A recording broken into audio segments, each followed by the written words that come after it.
Hello everyone, welcome to Eduworld. और जैसे sir ने बताया, मेरा नाम सागर सिंह है और मैं जो हमारे कोर्सेज हैं नीट जेई के जो 20 जून से स्टार्ट हो रहे हैं उसमें आपको फिजिक्स लेक्चर्स मैं लूंगा। तो आज हमने एक टॉपिक पिक किया है, इंट्रोडक्शन टू ग्रेविटेशन, जो आप 11th स्टैंडर्ड में पढ़ते हैं। बहुत ज़्यादा कॉम्प्लिकेटेड चैप्टर होता है ये, लेकिन अगर आप इसे बराबर सिस्टमैटिकली स्टेप बाय स्टेप अच्छे से पढ़ेंगे तो उतनी दिक्कत ही आपको नहीं देगा। इंट्रोडक्शन टू ग्रेविटेशन में पहली चीज जो है, जो हमें पता है, वो ये है कि हमने ये एग्जाम्पल हर जगह सुना हुआ है कि न्यूटन ने एप्पल गिरने से Newton's law of gravitation invent किया।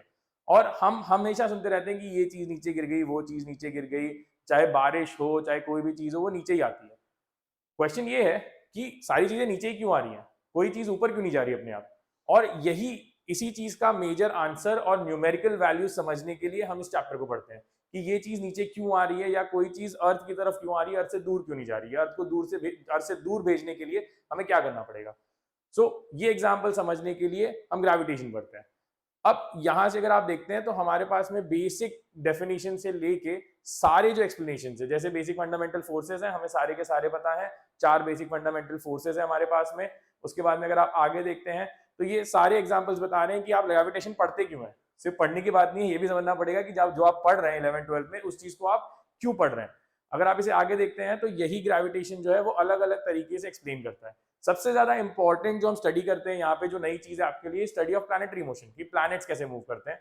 बिफोर अंडरस्टैंडिंग प्लैनेट कैसे मूव करते हैं, हम ये समझते हैं कि किन लोगों ने इस पे रिसर्च किया और किन लोगों ने इसको स्टडी करके हमें बताया कि प्लैनेटरी मोशन क्यों होता है, कैसे होता है, उनके ऑर्बिट क्या होते हैं। और इनमें काफी सारे साइंटिस्ट थे जिन्होंने इस पे रिसर्च किया और इस पे हमें आइडिया दिया कि ये मोशन कैसे होता है। अलग अलग टाइप के मोशंस हैं, जियोसेंट्रिक है, हीलियोसेंट्रिक है। टॉलमी वाज वन जिसने बोला कि भाई अर्थ जो है वो जियोसेंट्रिक मोशन कर रहा है। उसके बाद में आगे हमने देखा इसी चीज को, हीलियोसेंट्रिक थियरी आई, आर्यभट्ट ने हीलियोसेंट्रिक थियरी दी इस बारे में। आगे हम इसी चीज को समझते हुए आगे जाते हुए ये समझते हैं कि हम दोनों में क्या डिफरेंसेस है, क्या एडवांटेज है, क्या डिसएडवांटेजेस है, क्या गलतियां हैं। ये पूरी आइडिया जो है, ये पूरी इस बात की हिस्ट्री है कि हम न्यूटन्स लॉ ऑफ ग्रेविटेशन तक आए कैसे। हमें बेसिकली ये समझना है कि न्यूटन्स लॉ ऑफ ग्रेविटेशन एक दिन में नहीं डिराइव हुआ है। हमने पहले बहुत सारी स्टडी की है और फिर हम यहाँ तक पहुंचे हैं। सेकेंड चीज जो हम यहाँ करते हैं वो ये करते हैं कि जब भी हम कोई टॉपिक पढ़ते हैं तो हमें उस चीज का रिवीजन करना जरूरी होता है। तो उस रिवीजन के लिए हमने एक बेसिक लेवल एमसीक्यूज रखे ताकि हमें ये पता चल जाए कि हमने जो स्टडी की हुई है उसे हमने सही से समझा, सही से याद किया कि नहीं। अगर वो चीजें हमें याद रखनी है तो हमें एक बेसिक लेवल ऑफ क्वेश्चन चाहिए, जो हम यहाँ पे एंड में सीखते हैं, एंड में समझते हैं और हम अपने टॉपिक से रिलेट करके उसको पढ़ लेते हैं। ये सारी चीजें आप देख ही रहे हैं कि सारी चीजें जो है आपके पास में है, आपको अवेलेबल है। केप्लर्स लॉ की जहां तक बात है, केप्लर्स लॉ आपके 11th स्टैंडर्ड की टेक्स्ट बुक में भी आपको मिल जाएगा, जो बहुत मेजर टॉपिक है इसका। इस पे काफी सारे क्वेश्चंस भी बहुत अच्छे अच्छे बनते हैं। केप्लर्स का फर्स्ट लॉ है। उसके बाद में केप्लर्स लॉ एक्सप्लेन करने के पहले बेसिकली एक्सप्लेन होता है कि एलिप्टिकल ऑर्बिट्स क्या होते हैं, उनके प्रॉपर्टीज क्या होती हैं। एलिप्टिकल ऑर्बिटस में बहुत सारी ऐसी डेफिनेशंस होती है जो आपको नहीं पता है।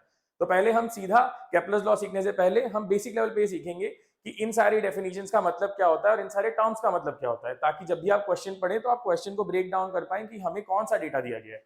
तो इसीलिए हम पहले बेसिक लेवल पे पढ़ते हैं कि एलिप्स के टर्म्स और ये सारी चीजें कैसे वर्क करती है।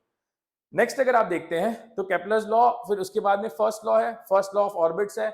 अगर आप आगे उसी चीज को स्टडी करते हैं तो हम उस चीज को समझते हैं कि वो फोर्स F1 और F2, जो F1 और F2 है, इस केस में फोर्स नहीं है, फोकाई है। तो फोकस, एक सन फोकस पे है, दूसरा जो अर्थ है वो उसके अराउंड इलेप्टिकल ऑर्बिट में गोल गोल घूम रहा है। सो बेसिकली केप्लर का ये कहना है कि हमारा जो अर्थ है वो सर्कुलर ऑर्बिट में नहीं घूम रहा है, वो इलेप्टिकल ऑर्बिट में घूम रहा है। And that is what the first law is. अगर आप इसी को आगे पढ़ते हैं तो फिर हमारी कहानी आ जाती है नए टर्म्स। फिर से हमें वही दिक्कत है कि हमें टर्म्स अगर नहीं पता है तो हम क्वेश्चन नहीं समझ पाते कि डेटा क्या दिया हुआ है। तो फिर से हम बेसिक लेवल पे पहले डेफिनेशंस पढ़ेंगे। डेफिनेशंस पढ़ने के बाद में फिर आगे उसको अप्लाई करेंगे हम हमारे क्वेश्चंस में। डेफिनेशंस है, डेफिनेशंस के लिए हमें डायग्राम्स बहुत जरूरी होते हैं ताकि हम इमेजिन कर पाएं कि हमारा डायग्राम कैसा होगा। फिजिक्स में डायग्राम्स बहुत इंपॉर्टेंट है। अगर आप किसी भी चीज को इमेजिन कर पा रहे हो तो आप उसको इजिली डिराइव कर पा रहे हो। फिर हम उस पर एमसीक्यूज करेंगे, हमें समझे क्या वो सारी चीजें, फिर हम सेकंड लॉ पे आएंगे, सेकंड लॉ को स्टडी करेंगे। सेकंड लॉ की कहानी भी वही है, इलेप्टिकल ऑर्बिट है, सन है, अर्थ है हमारे पास में, और सन मूव कर रहा है और ये जो एरिया स्वीप कर रहा है ये एरिया पे डिपेंडेंट हमारा लॉ है। तो इसी एरिया की डिपेंडेंसी को हम समझते हैं केप्लर सेकंड लॉ से, जो एरिया ये सन और ये अर्थ अपने बीच में कवर कर रहे हैं। इस एरिया को स्टडी करके फिर हम आगे जाते हैं, उसी लॉ को कंटिन्यू करते हैं और फिर हम ये समझते हैं कि ये जो हमने लॉ पढ़ा है इसका मैथमेटिकल प्रूफ क्या है। तो मैथमेटिकल प्रूफ को समझने के लिए हमारे पास एक बेसिक डायग्राम है, फिर हम उसे वेक्टर डायग्राम जो हम आगे जाके सीखेंगे उससे समझते हैं कि हमारा जो वैल्यूज है वो कैसे चेंज हो रहा है। चेंज को हम मैथमेटिकली रिप्रेजेंट करेंगे और हमें फिर उस चीज का डेरिवेशन से हमें ये पता चल जाएगा कि हमारा जो केप्लर्स लॉ है वो वैलिड है। तो उसी चीज का एक्सप्लेनेशन यहाँ पे है और वो चीज जो है हमें मिल जाती है कि हमारा एरिया dA/dt जो है वो कांस्टेंट है। बहुत ज्यादा कॉम्प्लिकेटेड चीजें अभी हम डिस्कस नहीं करेंगे बिकॉज हम ये सारी चीजें अपने कोर्स में कवर करेंगे और हम ये चीज समझेंगे कि ये सारी चीजें हमें कौन से टर्म क्या बताते हैं, कैसे बताते हैं, ये सारी चीजें हम कोर्स में कवर करेंगे। ये चीजें जो है ये सिर्फ आपके देखने के लिए, आपके समझने के लिए है कि हम कौन से फ्लो में कैसे चलेंगे। इन चीजों को समझने के लिए हम ऐसा क्या देंगे आपको कि आपको चीजें इजीली समझे। कॉम्प्लिकेटेड चीजें समझने से पहले आप बेसिक लेवल पे कंसेप्ट अपने स्ट्रॉन्ग कर लें और इसीलिए ये सारी चीजें आपके लिए जरूरी है। इन चीजों को कवर करते हुए अगर आप आगे चलते हैं तो हम केप्लर्स थर्ड लॉ पढ़ते हैं। ये तीनों लॉज आपके लिए जैसे मैंने बताया बहुत इंपॉर्टेंट है, इसमें बहुत सारे क्वेश्चंस हैं और ये सारी चीजें एक्सप्लेन करके हमें इसका डेरिवेशन और इसका फॉर्मूला हमें मिल जाता है और फिर हम ये देखते हैं कि हम इसके क्वेश्चंस कैसे कवर करेंगे। तो ये मेजरली अगर आप देख रहे हैं तो ग्रेविटेशन जो है वो फर्स्ट 3 लॉ से चालू होता है जो केप्लर के 3 लॉ है और फिर हम उस तीनों लॉ के बेसिक क्वेश्चंस कर लेते हैं ताकि हमें याद हो जाए कि भाई हमने केप्लर के 3 लॉ के बारे में क्या पढ़ा, हमने क्या समझा उसके बारे में, वो सारी चीजें हम कवर करते हैं यहाँ पे। तो हमारे पास ऑलरेडी प्रिपेयर्ड, हमारे पास में अगर आप देख सकते हैं तो हमारे पास प्रीवियस ईयर्स क्वेश्चंस हैं, शॉर्ट आंसर क्वेश्चंस हैं, ऑब्जेक्टिव टाइप क्वेश्चंस भी जो है वो लेवल वाइज डिवाइडेड है हमारे पास में कि आप level wise level 1, level 2, level 3 एक बेसिक लेवल से एक एडवांस लेवल तक पहुंच पाए, रादर देन आप एक एडवांस क्वेश्चन उठा लें और डर जाएं उस चैप्टर से कि आपको क्या कंफ्यूजन है। तो उन चीजों को अवॉइड करने के लिए हमारे पास सारे सेट्स हैं। और उसके बाद में अगर आप आगे देखते हैं तो हमारे पास टॉपिक से रिलेटेड, जैसे हमने अभी इंट्रोडक्शन देखा वैसे ही सारे टॉपिक से रिलेटेड, ग्रेविटेशनल फोर्स हो गया, एस्केप वेलोसिटी हो गई, एक्सेलरेशन हो गया, इन सारे से रिलेटेड हमारे पास में ऑलरेडी सारी चीजें प्रिपेयर्ड है।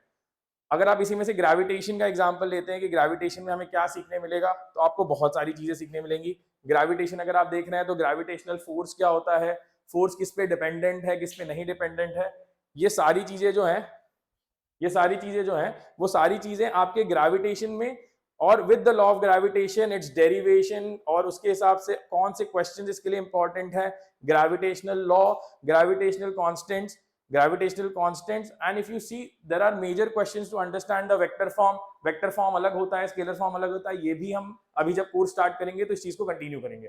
लेकिन इन सारी चीजों को यहाँ पे कवर किया गया है डायग्रामेटिकली, प्रूफ के साथ में, मैथमेटिकली हम उस चीज को समझेंगे भी, डिराइव भी करेंगे और सीखेंगे कि हम उस डेरिवेशन को कैसे करते हैं। इसी चीज को अगर आप आगे देखते हैं तो अलग अलग जगह पे आप टोटल फोर्सेस कैसे निकालेंगे, ये एक बहुत इंपॉर्टेंट और बहुत इंपॉर्टेंट टाइप का क्वेश्चन है जो एग्जाम्स में पूछा जाता है। तो ये हम समझते हैं कि इसको कैसे करते हैं। और अगर आपके ऑब्जेक्ट्स की साइज और शेप मैटर करती है तो कैसे करेंगे, ग्रेविटेशनल कांस्टेंट की वैल्यू क्या है, वो वैल्यू क्यों है, ये सारी चीजें आपको यहाँ पे इजीली समझ में आ जाएंगी और हम एक बेसिक लेवल पे इसे कवर कर लेंगे। एक बार जब हम ये टॉपिक कवर कर लेते हैं तो हम चलते हैं आगे।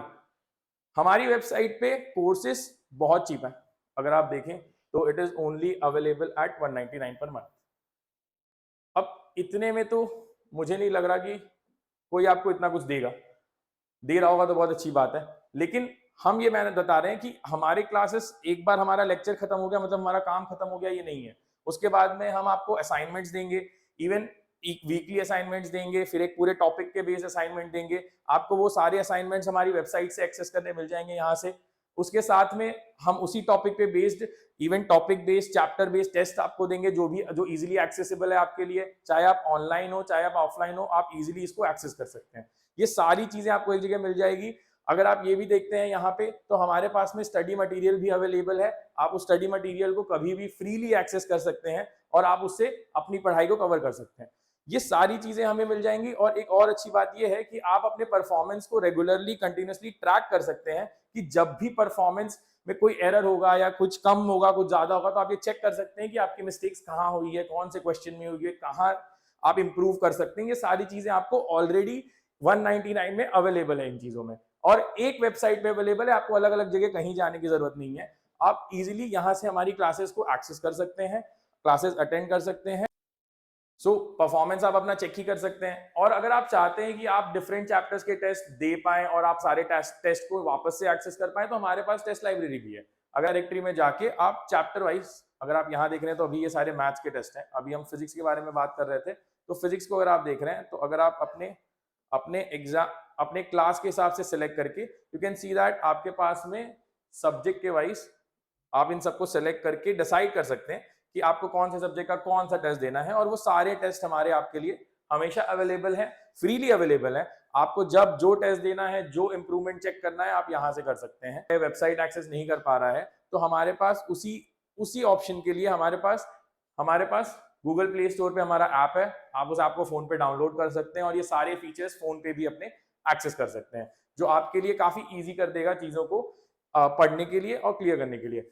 और एक और चीज जो इसमें हो जाती है वो ये है कि जब भी आप हमारे वीडियोस देखेंगे तो वो सारे वीडियोस आपको YouTube पे भी अवेलेबल होंगे। हमारा खुद का चैनल है और आप वो सारे वीडियोस वहां पे एक्सेस करके उस चीज को वापस से रिवाइज कर सकते हैं, वापस से समझ सकते हैं।